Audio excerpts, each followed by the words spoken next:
Hola, ¿cómo están? Vamos a hablar de la fisiología del aparato reproductor femenino. Primero, aclaramos que el aparato reproductor femenino es el conjunto de órganos que se van a encargar básicamente de las siguientes funciones. Por un lado, de la reproducción por medio de la ovulación, de la producción de gametos y de la gestación, en el caso de las mujeres.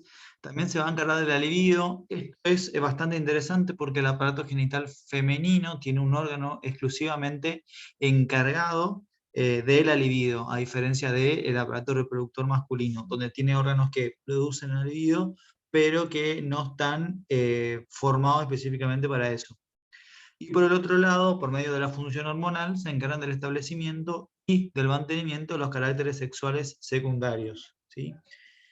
Básicamente tenemos que saber que anatómicamente los órganos sexuales se dividen en externos, que corresponden a el monte de Venus, a los labios mayores, a los labios menores, el clítoris y en esta imagen no está, que son las mamas.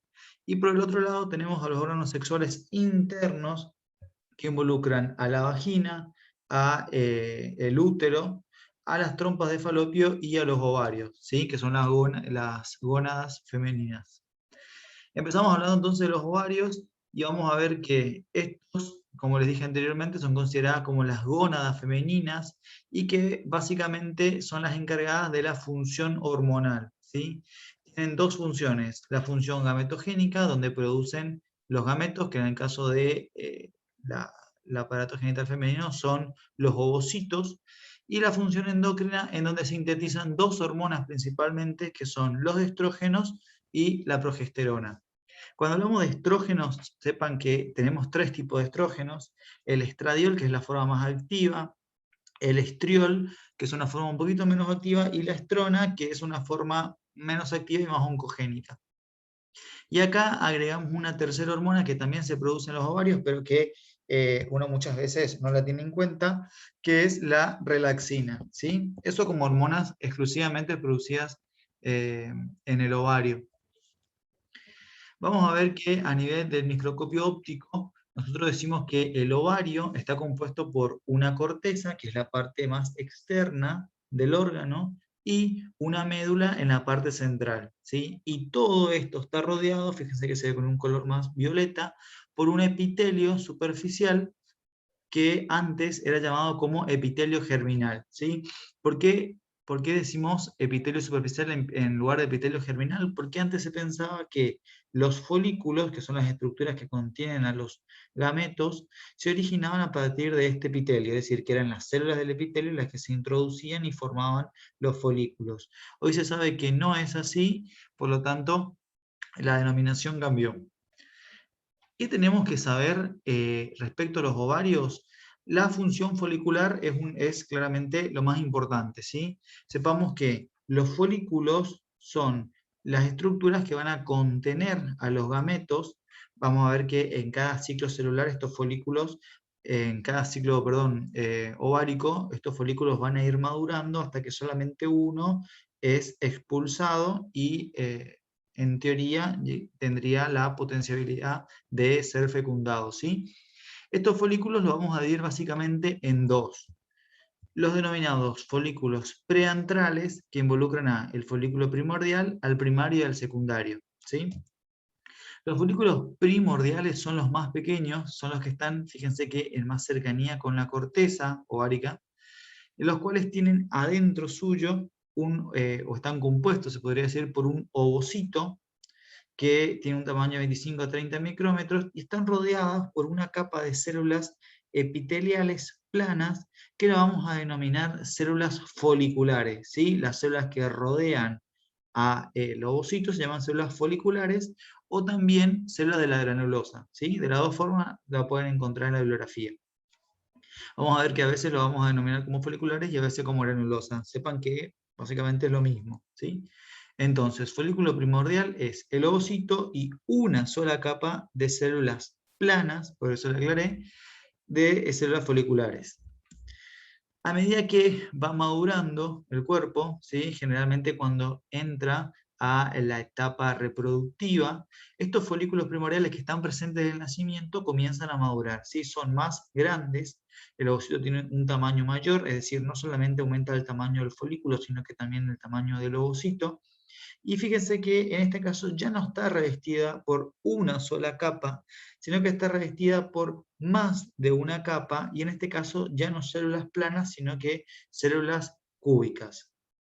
Decimos entonces que los folículos primarios pueden ser unilaminares cuando solamente tienen una capa de células foliculares cúbicas, eso es lo que lo diferencia del folículo primordial, o multilaminar cuando está compuesto por más de una capa de células cúbicas, ¿sí? O de células de la granulosa.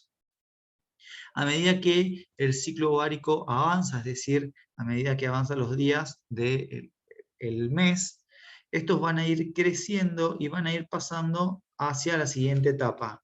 ¿Cuál es la siguiente etapa? Los folículos secundarios, ¿sí? Que tienen un tamaño mucho mayor y adentro ya comienzan a tener unas vesículas que contienen líquido folicular que se denominan vacuolas de Kalexner, ¿sí? Que básicamente tienen múltiples sustancias adentro, tienen vitaminas, tienen hidratos de carbono, tienen proteínas, pero lo más importante es que tienen factores de crecimiento, ¿sí? Que van a servir para que madure el ovocito. Estas vacuolas de Kalexner se van a ir uniendo a medida que se van desarrollando y van a ir formando lo que se denomina como antro, ¿sí? Por eso llamamos como preantrales a todos estos folículos, porque son folículos previos a la formación de un gran antro. ¿Cuáles son las células que secretan este líquido folicular? Son las mismas células foliculares que estaban rodeando al ovocito, ¿sí? Muy bien. ¿Cuál es el estímulo para que se vaya produciendo el crecimiento de estos folículos? Claramente la FSH, ¿sí? La hormona folículo estimulante, de ahí el nombre. Pasamos a la siguiente etapa ya, donde están los folículos antrales. ¿Por qué llamamos folículos antrales? Porque ya tiene el antro folicular, ¿sí? Que suele crecer tanto que incluso desplaza al ovocito a la periferia, y este queda rodeado por un acúmulo de células foliculares que pasa a denominarse como membrana pelúcida, ¿sí? Y acá hay algo muy, muy importante. Perdón, se denomina corona radiata, ¿sí? Y entre la corona radiata y el ovocito se encuentra la membrana pelúcida, ¿sí? Les aclaro. Entonces, crece el antro, el ovocito queda rodeado por una membrana pelúcida y alrededor de eso tiene las células foliculares, que se denomina a estas células foliculares que lo rodean como corona radiata, y está unida por un pedículo, ¿sí? Ahí hago la aclaración. Algo importante que tienen que saber a este nivel es que el folículo antrales, los folículos antrales, comienzan a generar una diferenciación de las células estromales que están por fuera de las células foliculares, ¿sí? Entonces, tenemos células foliculares, que a este nivel se denomina corona radiata, generada en el antro. Estas células del estroma que están por fuera comienzan a diferenciarse y se la denomina como la teca, ¿sí? Las células que corresponden a fibroblastos, que están más cerca de las células foliculares, le llamamos teca interna, y que tiene la característica de ser muy vascularizada. En cambio, las que están más alejadas se denominan teca externa y es avascular, ¿sí? Entonces, pasando limpio, folículo antrales, gran antro, tiene el ovocito, tiene una membrana pelúcida rodeándolo, tiene las células foliculares que generaban el antro, tiene un grupo de células foliculares que forman la corona radiata y otras que forman el pedículo. Por fuera se encuentra la teca interna, que es vascular, y la teca externa, que es avascular. Este último folículo, que se denomina terciario o de Graf, ¿sí? Ya tiene la característica que comienza a protruir por la corteza, es decir, comienza a deformar el ovario, de tan grande que es, comienza a deformarlo. Inclusive se puede llegar a ver con una ecografía, ¿sí? Importante que ya estamos casi en la última etapa del folículo, ¿sí? O del crecimiento folicular.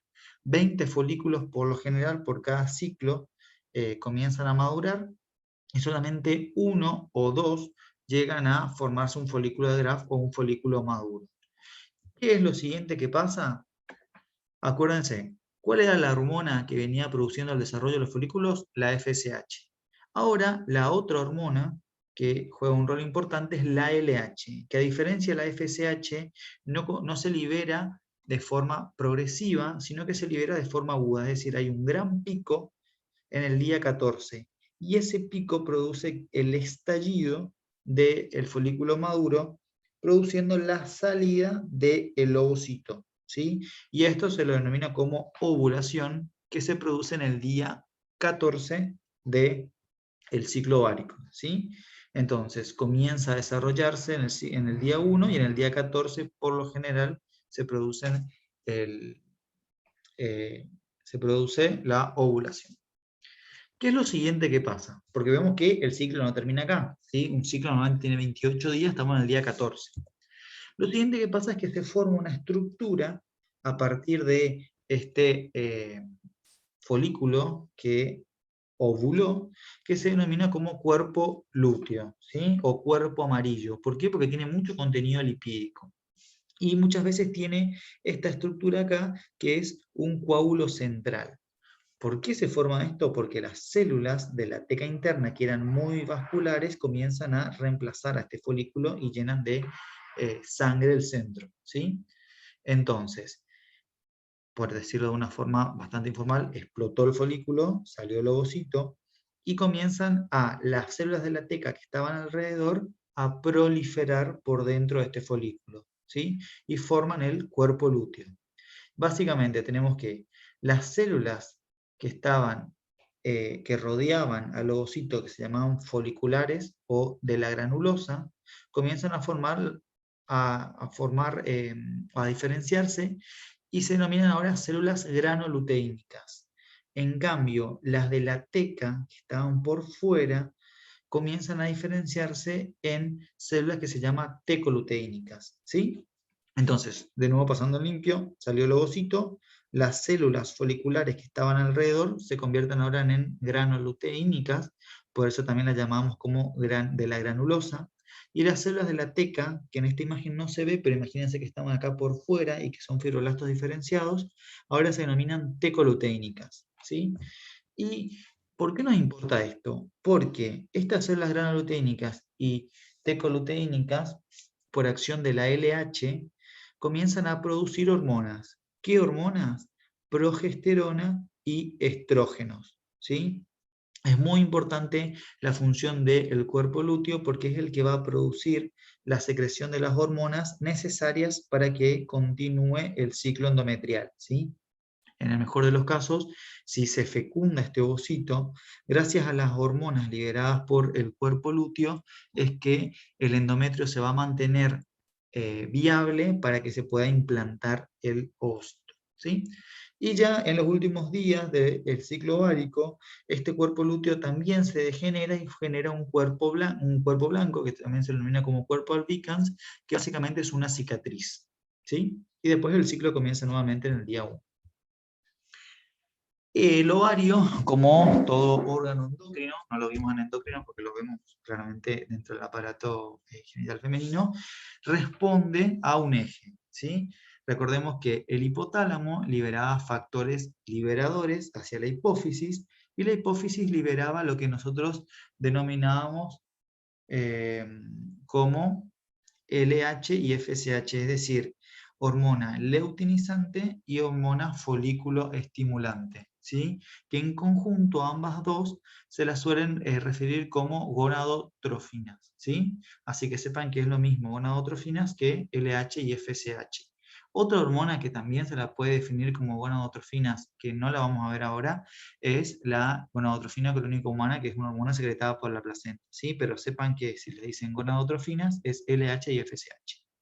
Estas vienen al ovario, que, hablando de manera rápida y fácil, la FSH producía la proliferación de los folículos y su maduración, y la LH la mantención del cuerpo lúteo y la ovulación, ¿sí?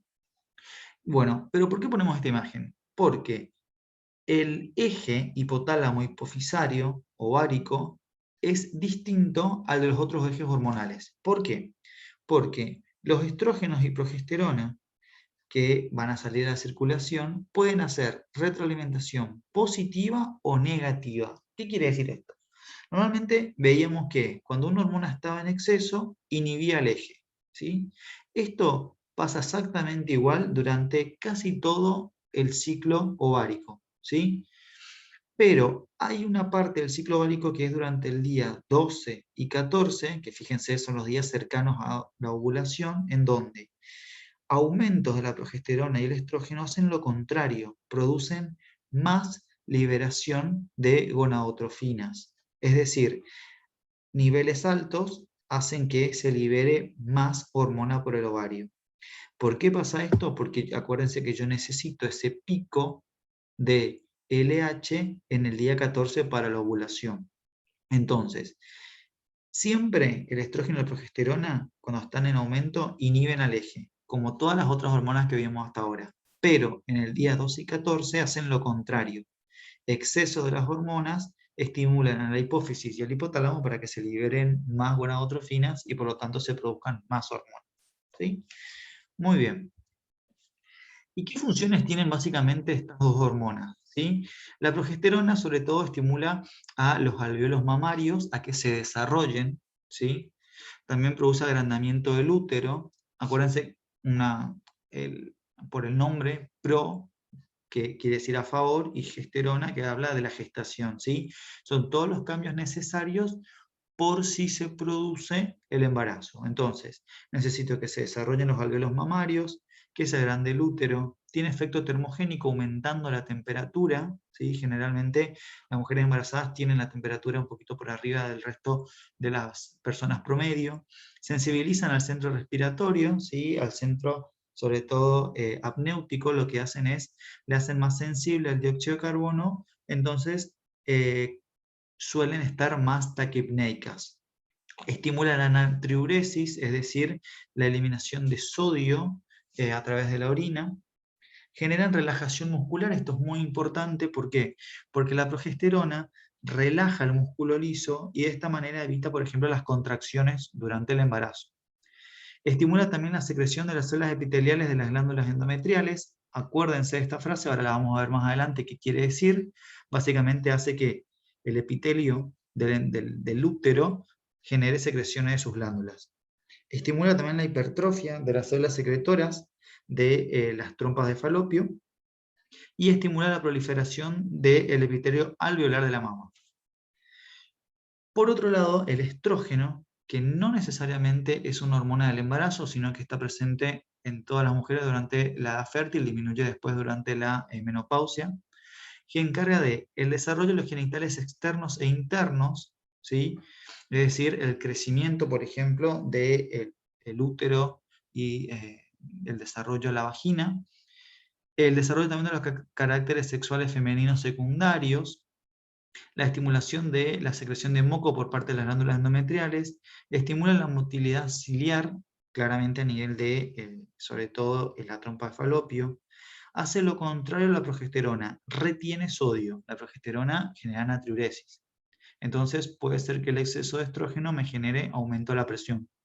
También genera proliferación de las células epiteliares y estromales del endometrio y proliferación del epitelio ductal de la mama, es decir, hace que las células del epitelio del endometrio y de los túbulos de los conductos mamarios proliferen.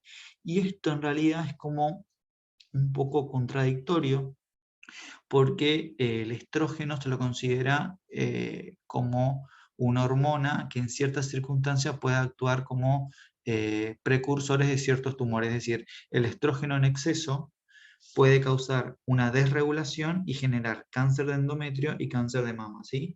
Generalmente no se recomienda terapias con estrógenos prolongadas por estas dos circunstancias.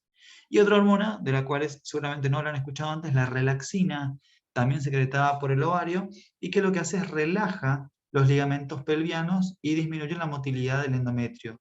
¿Para qué? Para que progrese el embarazo. Yo necesito que si crece un individuo dentro de mi panza, claramente mi cuerpo puede adaptarse, y acuérdense que la cavidad pélvica está apoyado sobre el coxal, entonces necesito que los ligamentos tengan cierta flexibilidad. Y cada vez que hablemos de ciclo ovárico, ¿sí? Hablamos de todo lo que vimos recién, pero solamente a nivel del ovario. El ciclo sexual femenino es lo que pasa a nivel de la hipófisis, que es esto, a nivel del ovario y a nivel del endometrio. Cuando hablamos de ciclo ovárico es solamente hipófisis y endometrio. Fíjense lo que les venía diciendo. La FSH que aumenta progresivamente y produce el desarrollo de los folículos preantrales y antrales. Después se genera un pico de LH necesario para que se produzca la ovulación y después se mantienen básicamente las dos hormonas en niveles constantes, ¿sí?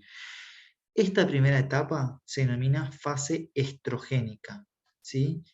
Es decir, desde el punto de vista de las hormonas que se producen en el ovario, a nivel del ovario, esta primera etapa hasta el día 14 se denomina estrogénica. ¿Por qué? Porque los folículos producen sobre todo estrógeno, ¿sí?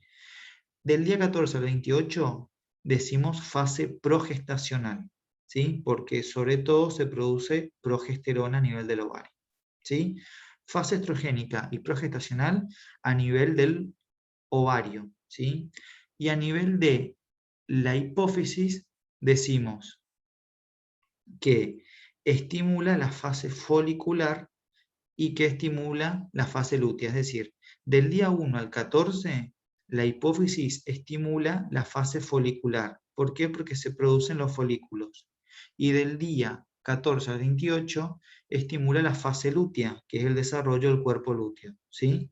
Entonces, durante la fase folicular, la FSH estimula la formación de folículos. Durante la fase lútea, la LH produjo la ovulación y el mantenimiento del cuerpo lúteo, ¿sí? Entonces, acuérdense no mezclarse y no decir fase estrogénica o fase progestacional a nivel de la hipófisis, ¿sí? Estas dos se refieren al ovario. Porque el estrógeno y la progesterona no son liberados por la hipófisis, claramente.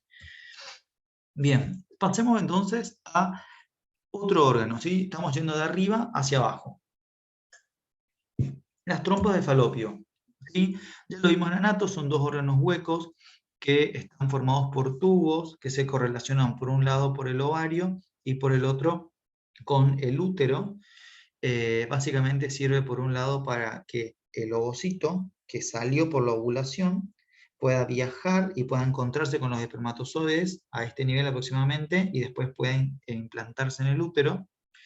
Y también favorece básicamente la alimentación de este ovocito acá mientras está esperando el espermatozoide. Es como que dice, bueno, a ver, mientras espero que llegue, yo tengo que alimentarme porque soy una célula, no puedo vivir de aire. Entonces, la trompa de falopio también tiene esa función, ¿sí? Desde el punto de vista histológico, el, eh, la trompa falopio tiene células que son cúbicas, ¿sí? Es decir, tiene un epitelio cúbico simple. Pero fíjense que hay dos tipos de células. Unas más oscuras que no tienen cilios y otras que son ciliadas. Las ciliadas son aquellas que producen los movimientos para que el ovocito se arrastre y por lo tanto tenga esta dirección. Hay veces que esto no funciona bien, no funcionan bien los cilios. Esto suele producirse sobre todo con algunos dispositivos como el DIU, que básicamente hace, como efecto adverso, no siempre pasa, disminuye la motilidad de los cilios.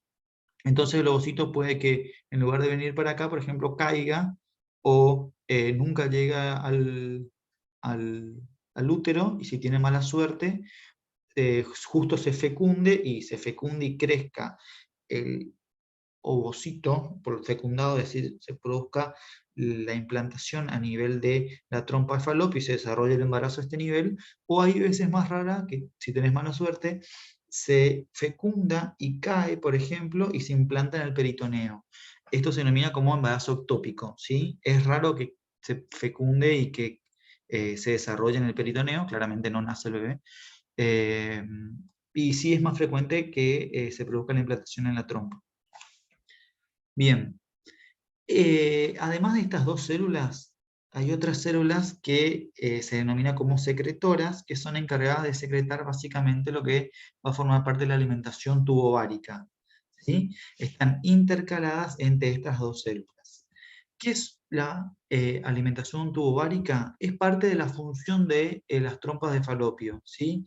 Básicamente durante la fase lútea del ovario, es decir, la segunda fase del cuerpo lúteo, del día 14 al 28, la secreción de progesterona hace que estas células secreten un producto que es muy nutritivo y que va a favorecer al desarrollo del ovocito, es decir, el ovocito que salió se va a nutrir durante el tiempo hasta el cual el espermatozoide decida fecundarlo y después se implante para evitar su muerte. ¿Sí? Muy bien. Respecto al útero, ¿sí? Es un órgano hueco que está formado, ustedes saben que tiene forma de pera invertida, que por un lado tiene el cuerpo, tiene una porción inferior que se denomina cervix o cuello, y entre medio está el istmo, ¿sí? Nada más para anatomía. ¿Qué es que tenemos que saber bien del útero? La parte histológica, ¿sí? Esto es la histología del útero. Esto está visto como torcido, ¿sí? Esto es, como todo órgano tiene una porción mucosa, ¿sí? Que tiene un epitelio, tiene una porción muscular y después tiene una adventicia, ¿sí? Tiene entonces tres capas: adventicia, muscular y mucosa. La mucosa tiene un epitelio y una submucosa, ¿sí? El epitelio es muy importante porque tiene un nombre propio que es endometrio, ¿sí? Y es un epitelio cúbico simple también, de nuevo, que tiene células secretoras, ¿sí? Células mucosas que se invaginan y forman estas glándulas, ¿sí? Es muy importante acordarse que el endometrio tiene epitelio cúbico simple y tiene glándulas, que son estas células que básicamente se introducen y forman estas glandulitas que producen la secreción. ¿Por qué es necesario esto? Porque si se va a implantar a este nivel el ovocito, es necesario que esté bien nutrido, ¿sí? Desde el punto de vista funcional, a la mucosa la partimos en dos, ¿sí? Y decimos que el endometrio tiene dos porciones: un estrato funcional, ¿sí? Que comprende al epitelio de revestimiento y el tercio superior, es decir, todo esto es el endometrio. El tercio superior, que tiene justamente este epitelio y tiene la mitad de la glándula, es el estrato funcional. ¿Qué característica tiene? Durante la menstruación todo esto cae. Y el basal, que es el tercio inferior, ¿sí? Que tiene básicamente la base de la glándula, a partir del cual, una vez que cesa la menstruación, comienza a crecer de nuevo el epitelio y se desarrolla, ¿sí? Y de nuevo queda la glandulita completa. Esto se remil pregunta, ¿sí? Es, primero, saber las dos partes del endometrio, y segundo, saber que siempre queda, esto sobre todo lo preguntó el doctor Lloyd, una base de la glándula, porque si cayera entero todo, no tendría después cómo producirse la regeneración del epitelio, ¿sí? Bien, después tenemos al miometrio, que es básicamente la porción más abundante del útero. El 60% del espesor de la pared del útero está formado por miometrio, ¿sí? Y es el encargado de por un lado darle una consistencia dura al útero, porque si fuera blandito se rompería y el embarazo no sería viable, y por el otro lado es el que genera las contracciones, ¿sí? Estas células musculares lisas generan las contracciones necesarias para la expulsión del feto durante el parto, ¿sí? Era sobre estas células musculares, sobre todo, en donde actúa la progesterona inhibiendo la motilidad. Muy bien. Y por el otro lado tenemos al perimetrio, que básicamente es, ¿qué cosa? Es el peritoneo que recubre por fuera al órgano, es decir, estaría acá, cara muscular, y acá está el endometrio. Algo importante para añadirle acá a la clase pasada de endocrino es que el miometrio es, o disminuye su motilidad con la progesterona, pero aumenta con la oxitocina. ¿Se acuerdan la oxitocina liberada por la neurohipófisis? Bueno, aumenta la motilidad, es decir, la oxitocina aumenta las contracciones y la progesterona las disminuye. Si aumenta mucho la oxitocina, por ejemplo, durante el parto, puede producir un aborto. ¿Y qué tratamiento puedo usar yo para evitar una amenaza de aborto? Darle progesterona. Bien, esto es algo importante también, ¿sí? Que es la irrigación uterina. Es una pregunta que la suele hacer también el doctor Lloyd bastante, sobre todo en los teóricos, ¿sí? Pero vamos que, ¿quién irriga el útero? Obviamente, ramas de la arteria uterina, que ingresan por el perimetrio, ¿sí? Acuérdense, perimetrio, no parametrio. Parametrio es lo que veíamos en anato. Esto es perimetrio, que básicamente es el peritoneo que rodea al útero. ingresan y forman las arterias arcuatas o arciformes. Estas dan lugar a las arterias radiales, las cuales ingresan al estrato basal, ya estamos en endometrio, y forman estas arterias espiraladas. Las arterias espiraladas posteriormente van a dar lugar de nuevo a arterias más finas a nivel del epitelio, y después esto va a volver por el sistema venoso. ¿Qué es lo más importante de la irrigación uterina? Las arterias espiraladas, porque son estas arterias las que, a ver si lo anoté, no lo anoté, las que en el día 1 a 5 del ciclo sexual femenino se isquemian, es decir, se vasocontraen tanto que toda esta porción de acá arriba del estrato funcional se necrosa. Y esto después cae y es lo que se llama menstruación. ¿Qué es la menstruación entonces? Es las arterias espiraladas en la porción del estrato funcional que, ante la falta del estímulo hormonal, se vasocontraen, isquemian esta porción, todo esto cae. Acá quedó la otra mitad de la glándula y después durante los primeros, sería del día 5 al día 14, esto vuelve a crecer, ¿sí? Muy bien. Por eso hablamos de un ciclo también endometrial. Hablamos del ciclo ovárico y ahora el ciclo endometrial. Siempre es 28 días, ¿sí? Siempre es lo mismo. Entendamos que en realidad comienza con esta fase, con la fase menstrual, ¿sí? Se dice que comienza los primeros 5 días del ciclo, es durante la fase menstrual, que como les dije antes, disminuyen los niveles de progesterona y estrógenos. ¿Por qué? ¿Por qué disminuyen? Porque el cuerpo lúteo, que era el que sintetizaba estas dos hormonas, comienza a desintegrarse, ¿sí? Y entonces no libera estas dos hormonas y se genera vasoconstricción, ¿sí? Durante la etapa folicular del ciclo ovárico. Después tenemos la etapa proliferativa, ¿sí? Que básicamente dura 11 días, en el cual cuando termina la menstruación, por acción de los estrógenos, es decir, ¿durante qué fase sería? ¿Sí? Durante la fase folicular del ovario, que es donde también llamábamos la fase estrogénica, ¿sí? Donde se producen los estrógenos. El estrógeno producido por los folículos que están creciendo estimulan al crecimiento de nuevo de estas glándulas que fueron decapitadas, ¿sí? Y por último, tenemos la etapa secretora, que son 12 días, que básicamente en el ciclo abarca desde el día 14 hasta el día aproximadamente 26-28, que es justo cuando el ovocito se genera la ovulación, ¿sí? Entonces, ¿por qué se estimula la etapa secretora? Porque quiero que esto esté rico en nutrientes para que se implante el ovocito. ¿Y cuál es la hormona encargada de estimular la fase secretora? La progesterona. Progesterona. Yo sé que este dibujo por ahí los va a mezclar un poco. Sepan que comenzamos. Día 1 sería fase folicular, todos los 5 días de la menstruación. Después viene la fase proliferativa, también durante la fase folicular del ovario, donde el estrógeno estimula que crezca. Acá estaría la ovulación y después en la fase progestacional del ovario, donde se libera progesterona por el cuerpo lúteo, desde que se genera esta fase secretora.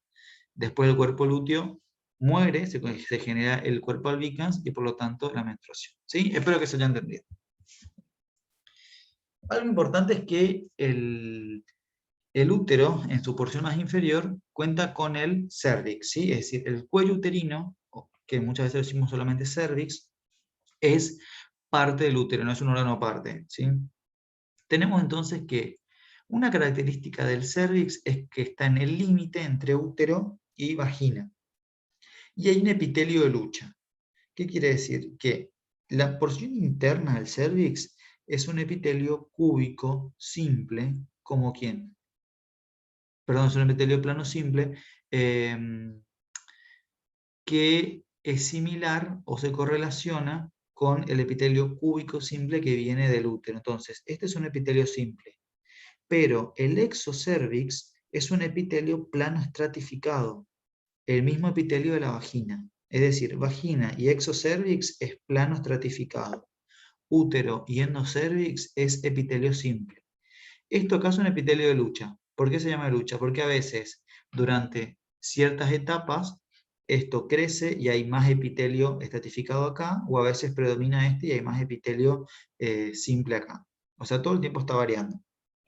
Y esto es muy importante, este epitelio de lucha, porque es un órgano diana o es un lugar diana, es decir, es un lugar muy sensible a la acción de un virus que es el HPV. Entonces, en estos lugares, sobre todo, el HPV quiere meterse y el HPV es muy oncogénico, entonces es sobre todo a este nivel donde el HPV ingresa y genera el cáncer de cervix, ¿sí? En el epitelio de lucha. Hay 3 epitelios de lucha en el cuerpo, uno es en la unión del endocervix y el exocervix, como están viendo, el otro es a nivel del ano, y el tercero es a nivel de la faringe, ¿sí? Entonces, son 3 lugares en donde el HPV puede producir cáncer, ¿sí? De cuello, cáncer de ano y bueno, de la cavidad oral, ¿sí? Bien, seguimos. Esto es un dibujito que si ustedes le quieren poner un título es ciclo sexual femenino, ¿sí? Hablamos de ciclo ovárico, que es esta parte. Hablamos de ciclo endometrial, que es esto, y la mezcla de todo junto es ciclo sexual femenino. Vamos a hablarlo detalladamente. Esto acá es la hipófisis. Dijimos, la FSH comienza a producir el crecimiento de los folículos. Folículos primordiales, primarios, secundarios, folículos, ya a este nivel sería el folículo de Graf, por lo tanto estos serían preantrales y estos serían antrales ya. En el día 14, la LH hace su pico y genera la ovulación. Después, la LH sigue manteniendo el cuerpo lúteo, que genera ¿qué? Genera estrógeno y progesterona, sobre todo progesterona. Y después, evoluciona hacia el cuerpo albicans. ¿Por qué? Porque los niveles de LH disminuyen y no se mantiene vivo.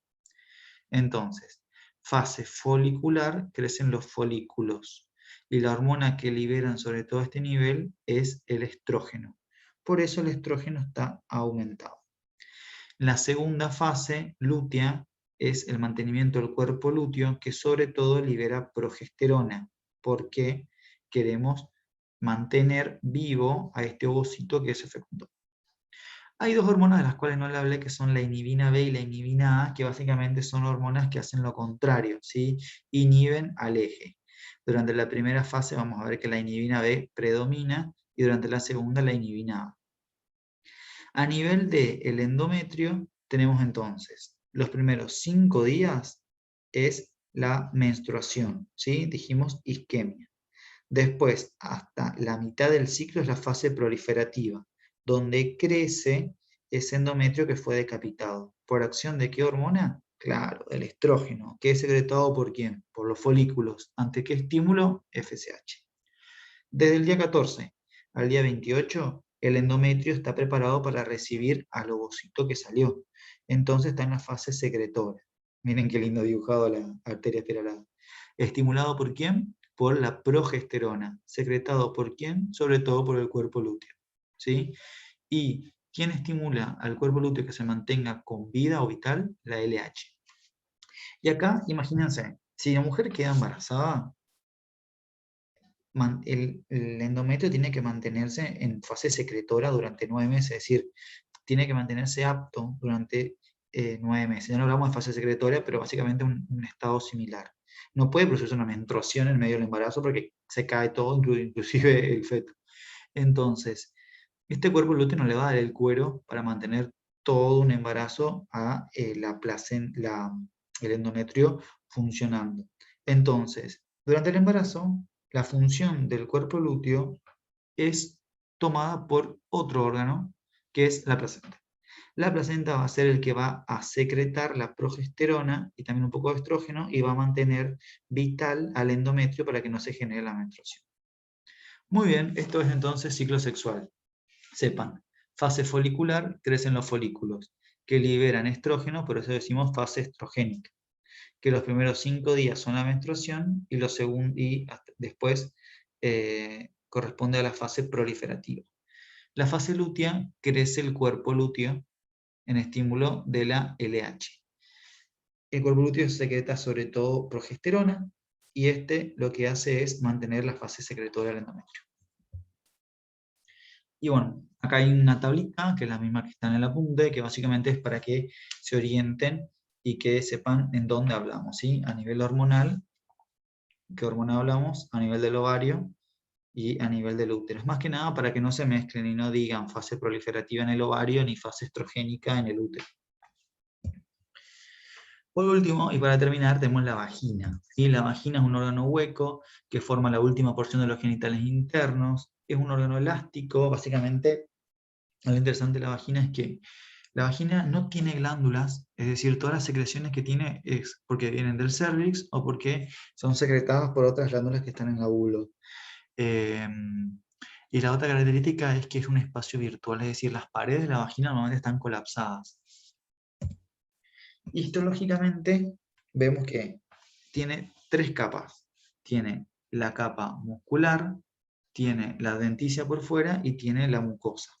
La mucosa tiene un epitelio que tiene muchas células, ¿sí? Pero básicamente la dividimos en tres estratos, en 5 estratos. En 4 estratos, perdón, estoy dormido ya, ¿sí? Tenemos, les repito entonces porque me estoy mezclando. Vagina, como todo órgano, tiene la mucosa, la muscular y la denticia. La mucosa tiene un epitelio que está apoyado sobre la submucosa, ¿sí? La mucosa entonces tiene este epitelio que tiene en total 4 estratos. Un estrato donde tenemos las células superficiales, ¿sí? Otro estrato donde tenemos a la célula intermedia, otro a la célula parabasal, y el más interno es donde está la célula basal, ¿sí? Esto es el epitelio de la vagina, entonces. El epitelio de la vagina, si lo miramos, normalmente decimos, es un epitelio plano, estratificado, porque tiene varias capas, y no queratinizado porque no tiene queratina. Es decir, es el mismo que la piel, pero fíjense que es no queratinizado, lo único que le diferencia la piel. Y se continúa, como les dije, por arriba con el epitelio del exocervix, es decir, acá arriba estaría el exocervix, que también es un epitelio plano estratificado no queratinizado, que es el epitelio de lucha. Les dije que tiene 4 estratos, el de las células superficiales, que son células planas muy grandes y núcleo chiquito. El de las células intermedias, que tienen células poligonales. El de las células parabasales, que son básicamente de 2 a 3 capas nomás, y que están, en este caso son 2, y que están apoyadas sobre las células basales, que son las más chiquititas y las que dan lugar a todo el resto, ¿sí? Entonces, normalmente la célula basal es la que va a dar lugar a el crecimiento, es decir, se va a diferenciar en todas las demás, a medida que va creciendo y va subiendo. Pero a medida que va desarrollándose, va achicándose su núcleo y aumentando el citoplasma. ¿Se entiende? Perfecto. Entonces, le pueden llegar a preguntar epitelio de la vagina y ustedes tienen que referirle esto que les dije recién. ¿Sí? Tiene entonces 4 estratos. Puede haber otras células que se encuentren en el PAP, como las células naviculares, pero esas son células que solamente se producen en situaciones particulares como el embarazo, ¿sí? Sepan que el epitelio normal de la vagina son estos 4 estratos que les dije recién. Y algo que, si bien es un método de diagnóstico, lo suelen dar y entra dentro del programa, que es la prueba del Papá Nicolau, ¿sí? Para que no se asusten, es algo muy simple.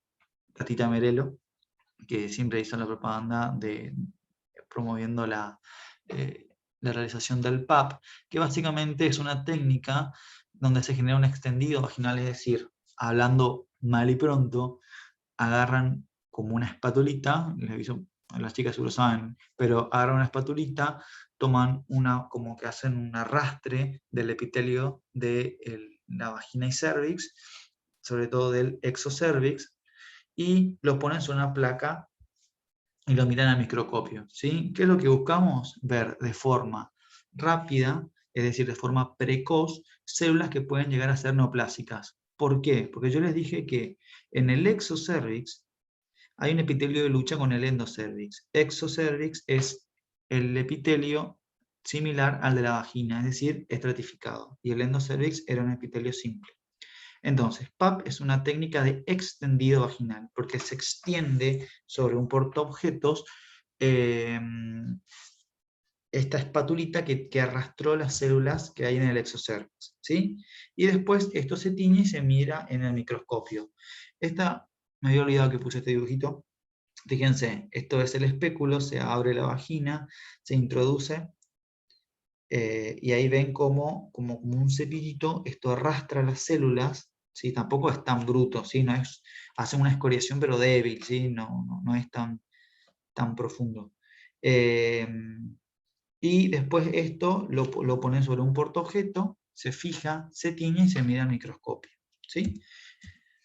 ¿Y qué vemos en el microscopio? Las células. Podemos ver estas células grandotas, que son las células superficiales, que fíjense que están teñidas de dos colores, y las células intermedias. ¿Qué no tiene que haber? Células basales. Si hay células basales, quiere decir que se hizo una abrasión muy grande, es decir, se hizo muy fuerte el cepillado, ¿sí? Porque yo solamente quiero despacito sacar las células que están más arriba, que son las más viejitas, por decirlo así, ¿sí? Entonces, ¿qué se hace? Se hizo el cepillado y ahora yo le hago la tinción, que es una coloración especial, que es la coloración de Papao Nicolau, que básicamente tiene hematoxilina de Harris, que es un colorante sobre todo nuclear, es decir, de los núcleos, eosina, que es un colorante sobre todo citoplasmático, y otros que seguramente no habrán visto como naranja G, verde luz, marrón bismuth y ácido fosfotúnsico. Básicamente lo que tienen que saber es que cuando hacen un PAP hay dos colores de células, unas de color rojizo, que las llamamos acidófilas, y otras que se ven de un color celeste, medio verde, en este caso son más celestes, que se le llama cianófilo, ¿sí? Entonces hay células acidófilas y células cianófilas, no se dice basófilas, ¿sí? Son células acidófilas y células cianófilas, no basófilas. Entonces, los núcleos yo los voy a ver gracias a la hematoxilina. El citoplasma y los eritrocitos, que puede llegar a haber eritrocitos, gracias a la eosina. Claramente, si hago un PAP, tengo que tratar de que la mujer no esté menstruando porque solamente voy a ver lleno de eritrocitos. Las células de la sangre también se pueden ver con naranja G. El moco se ve con el marrón bismuth y los citoplasmas de las células intermedias y superficiales se tiñen de color verde, ¿sí? Y este color cianófilo que les dije. Las parabasales se puede llegar a ver algunas, pero acuérdense que no es lo más ideal, igual que las basales. La cuestión es, el PAP me puede informar diferentes estadios. El estadio 1 es cuando miran los patólogos y dicen, las células son todas normales, no vimos nada raro. Perfecto, nos vemos el año que viene o dentro de 5 años. El estadio 2 aparecen células que pueden tener megalocariosis y policariosis, es decir, los núcleos son grandes y múltiples. Y esto se puede deber a infecciones bacterianas como el Trichomona vaginalis. ¿Sí? ¿Sí? Trichomona está mal, ¿sí? En el estadio 3 aparecen células que son anormales y que tienen mayor cantidad de policariosis y de megalocariosis, ¿sí? Y que a veces suelen aparecer como una vacuola en el centro, que es indicio de una infección por el virus del HPV. Y a estas células se las llama entonces como escoliocitos, ¿sí? Son células que pareciera que está infectada por HPV, ¿sí? Acá hay un error enorme que dice infecciones bacterianas como la tricomona, me quedé pensando en eso, perdón, que es que la tricomona no es una bacteria, por favor, ¿sí? La tricomona es un parásito, ¿sí? Bien, me quedó eso, no sé por qué lo puse así. Entonces, estadio 2, infecciones como la tricomona, parásito. Infecciones tipo 3, estadios 3, perdón, por coliocitos por el HPV.